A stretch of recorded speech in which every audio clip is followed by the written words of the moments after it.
G'day, it's your captain speaking. Today in Captain's Kitchen I'm going to be showing you how I make sushi on trail, and I'm going to be showing you how to cold soak it and how to cook it, so it applies for everyone.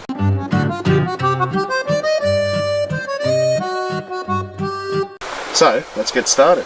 The things you need obviously are a sushi rolling mat, a knife to cut it all up, and either a cold soaking jar or a stove. Now, I'm just going to be cooking some normal rice here in the stove, and you want it to be a 1:1 ratio, so using the fill marks on the cup, I'm going to measure about 150 ml, yep, of rice, and I'm going to fill it up the same amount.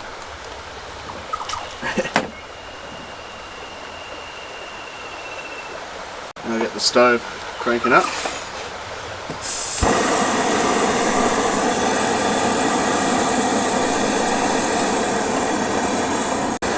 Now that'll take probably 5 to 10 minutes. I want to keep the lid on the entire time, trap all the moisture, cook the rice thoroughly. Now I'm going to start cold soaking a freeze-dried packet of rice. This is a Thai coconut, one you find in Australia here. Yeah, basically the plainer the flavour of rice, the better here. But it's up to you. You could use like teriyaki chicken or special fried rice or something like that. So with cold soaking rice, I just fill it up over the top of the rice. That's probably a little bit too much, but that's okay. So now I'll wait 10 minutes for these two to soak and cook, and then we'll start making the sushi. Now alternatively, you could use Uncle Ben's pre-made rice, which is ready to eat rice. All you have to do is heat it up at home in the microwave, but when you're out camping, you could just eat it straight. The problem with this stuff though is it has like no moisture in it, it's very dry. So if you could find a way to like maybe drizzle some water in there or some rice wine, that will help it be a bit stickier so it will hold together in the sushi rolls. Another option is to use maybe couscous, or there's some other type of rice, I forget the name of it, but you could use that as well. It doesn't really matter, like, as long as there's some sort of ricey filling. When you're out hiking, you're not very fussy anyway, so anything sounds good. Now when you're cooking the rice, you want to be careful that you don't burn it. This stuff is really easy to burn, so you got to keep an eye on it. This is looking alright. May have just made the bottom grains a little bit crispy. But that's fine, that's looking pretty much done. That only took a few minutes. But now the problem with cooking though is you have to wait for the rice to cool now. You can't use hot rice straight onto the seaweed. So usually at home you would fan it or put it in the fridge, but out backpacking there's not much you can really do. Maybe try and fan it with something. No, this is looking good. I forgot my spoon, so I've just got a knife, which kind of sucks, but so that's looking pretty good. I'll just let that cool off and that finish soaking, and we'll get started. If you're wondering which is quicker, cooking or cold soaking, they're both about the same, because when you cook it you have to let it cool. When you cold soak, it's obviously already cool. So it's about the same amount of time, 10 minutes to prepare them both. With your sushi mat, don't do what I did. I bought a narrow one for the sake of saving a little bit of weight, but it was not worth it, because as you can see, the seaweed rolls are quite a bit wider, and that just means that you're not getting any rolling pressure on there. So what I have been doing is folding them into narrower sheets, so I've like ripped off an inch from each side, so then it's the same width as my mat. But you won't have that problem if you just buy a wide mat in the first place. I have to get one, but yeah, this will do for now. Now the ingredients that I have for the first roll are a pretty standard Japanese style tuna roll. So I've just got packet tuna here. This one has capsicum, sweet corn, chili, rah. You can just use whatever flavour tuna you would like. Got avocado, got cucumber, carrot, sesame seeds, wasabi, pickled ginger. This stuff leaks everywhere, so you have to like put it in a container. A little bit of soy sauce to finish it off, and can't forget the QP Japanese mayonnaise. Best stuff in the world. So I'm going to start by preparing the vegetables. Basically you want to get them the same length as the sort of the Jesus.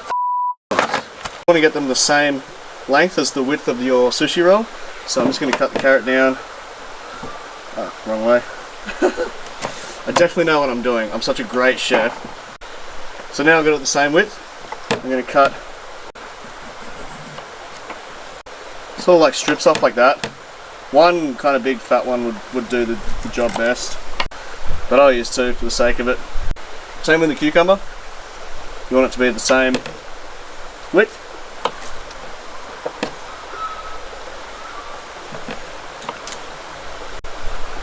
And you want to cut a good thick slice out of that one too. Bingo. Shush. Now that that's all prepared, I'm going to put the rice onto the sushi. You just want to apply a thin layer that covers the entire roll. Except you should save an inch at the top so it can roll over on itself and seal properly. Now this is good, this is what you want. Notice how it's sticking to my fingers. That's exactly what you want, so it holds itself together and doesn't just go falling out everywhere. Now I know that I've got a table here to do everything, but when you're out hiking you could use any flat surface, so a rock, a log, a picnic table if you're lucky enough to have one there. Even on the flat ground you can kind of sit down. As long as you keep everything on your mat, you could even put it on top of your ground sheet or something like that to get it out of the dirt, and that'll absolutely work fine. There are two crocodiles in this river, so if you see one behind me, yell, "Swiper, no swipey!" But it's shallow enough here, so it should be alright, I hope. So now that I've got the rice on there, I'm going to get tuna. Now, if you are vegan or a vegetarian, you don't have to. You can obviously skip this step. You just put as many vegetables as you want, and yeah. But basically, you can copy the exact same recipe I'm doing right now, but without the tuna, and it will still be absolutely beautiful. So, I've got my line of tuna in, and I like to do it about an inch from the bottom as well, just so there's room to roll it around. Now I'm going to get my veggies here. Put them in like so. Yep. Now I'm going to do some pickled ginger. This stuff is beautiful. I would recommend not skipping this step. I love this stuff. I just want to make a nice line of it. Like that. Put it back in the container because it leaks everywhere. Now I'll get Kippy mayonnaise, and I will cover it up. Put as much on as you want. Now with the wasabi, it's obviously very strong, so you just want a small amount. But I just get it on my finger and I'll run it along, maybe the carrot or yeah, one of the vegetables. You can just dab it along in a line, and then don't lick your finger afterwards, you'll be like, "Bleh." Lastly, you're going to get sesame seeds, and just sprinkle them on top like that. Beautiful. Now, oh hang on, why did I say lastly? I've still got an avocado. So I'm going to cut up the avocado and put that in there as well. Yeah, look at that. Now it's kind of like making tacos. It's very easy to go overboard and then you jam pack it full of too many ingredients. So just be careful. You can always make a couple of rolls. Usually I'll make 2 or 3 rolls and that would be my dinner or lunch. Yeah, and all the ingredients will last me about 2 days out of town, maybe 3 if I'm lucky. And now is the important part, is rolling. And that's why I have this bamboo mat here. You want to get the bottom here and roll it completely over all the ingredients until you just have this hanging out, and then you want to pull and compress the ingredients. What you don't want to do is start rolling from the start and have a spiral of seaweed. If you look at the roll and there's a seaweed that has a spiral in the middle, you don't want that. It kind of loosens it all up and falls apart. You want it to be all together all the ingredients in the middle, and then you compress it all down afterwards. You will need to wet this top inch of seaweed to get it to stick to the other one. So you want to have your water bottle handy or something, just wet your fingers and run it along there. But I'll do that after it's rolled up. Haven't done this in a while, hopefully I can do it.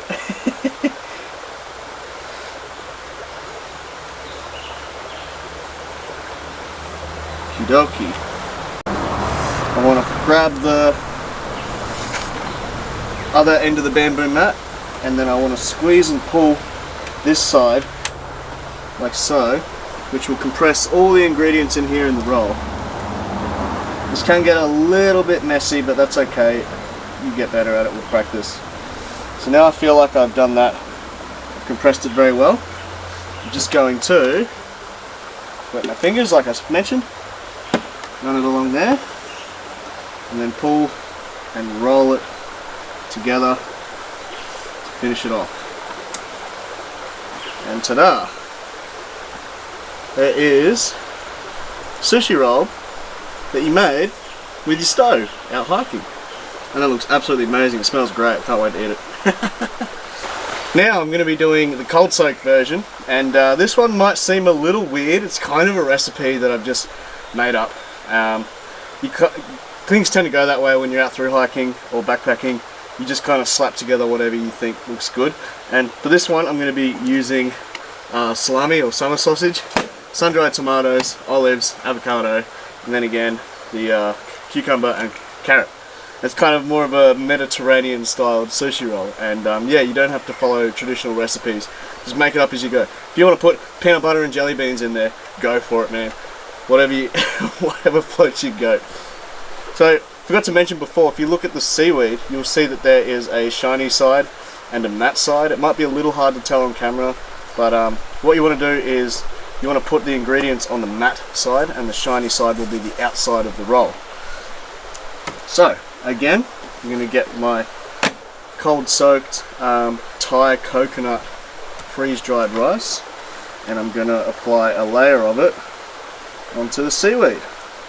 This stuff is a little bit wet. When it's too wet, it'll soak the seaweed like paper or cardboard, which is not ideal because then it gets soggy. But we'll see how we go.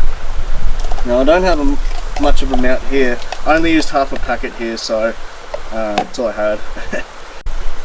But yeah, I guess you'll figure out the amount of ingredients you need.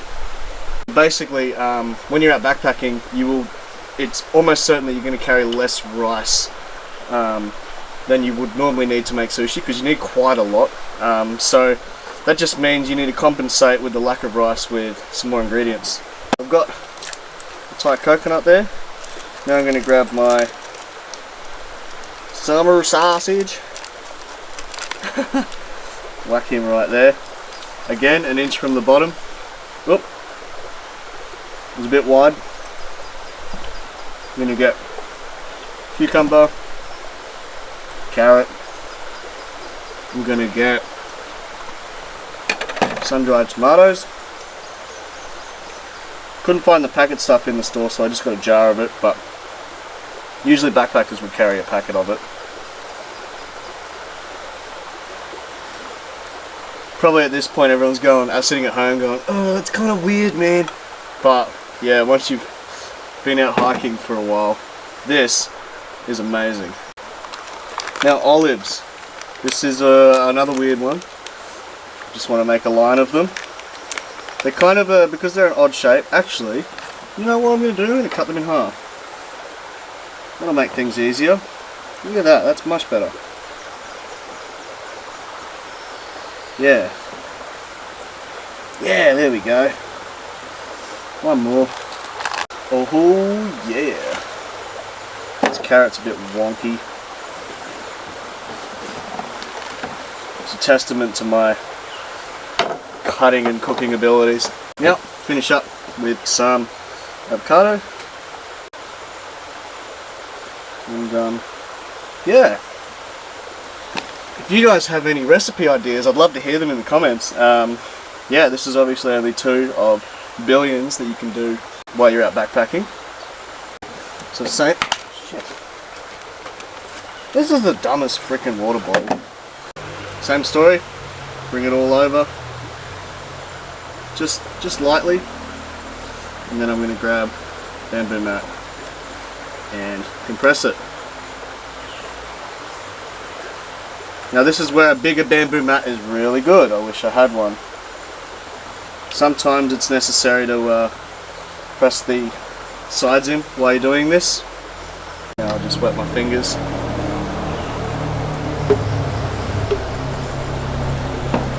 Wet the seaweed. And roll it up. Cheers. Yeah, I kind of buggered that one up. Like I mentioned, that cold soaked rice, I put a bit too much water in, so it was too wet and too soggy. And you can see what happens there. It just soaks the seaweed kind of like wet paper. That's still edible, but you just got to be careful it doesn't fall apart. That's what you don't do, is too much water in the rice. Needs to be, it's a fine art making it rehydrated and sticky enough, but not too soggy that it ruins the seaweed. So there you go, how to make sushi on the trail. It's simple, it can be quite cheap, and it's fun to do. Takes a little bit of practice, but yeah, once you do it, you'll be the coolest person around. Everyone gets pretty jealous when you're eating sushi 100 miles from town. If you guys have any cool trail meals that you do, unique ones like this that other people might not have heard about, leave a comment and spread the knowledge, share the love, and hopefully we can all start having some killer meals out in the backcountry. Also, thanks heaps for watching. Sorry it took me so long to make this video. I've been kind of deciding whether or not YouTube is what I want to do, but I got a lot of support on my last video, so thanks everyone for all the support and all the kind messages, despite it being a touchy subject, I suppose. But yeah, no, thank you guys for all the support. It's been absolutely overwhelming, and yeah, this is how to make sushi, and I guess I'll get on top of my TA videos. Everyone's kind of making me. I don't claim to be a great sushi chef. I don't claim to be the best blacksmith in Whiterun. Yolan Greyman owns that title. But I think this looks pretty good. I'm sure you guys can do a lot better. And yeah, have a go, have fun with it. Crikey, cheers. Cheers, coppers. Out the back, out the side. Let's go.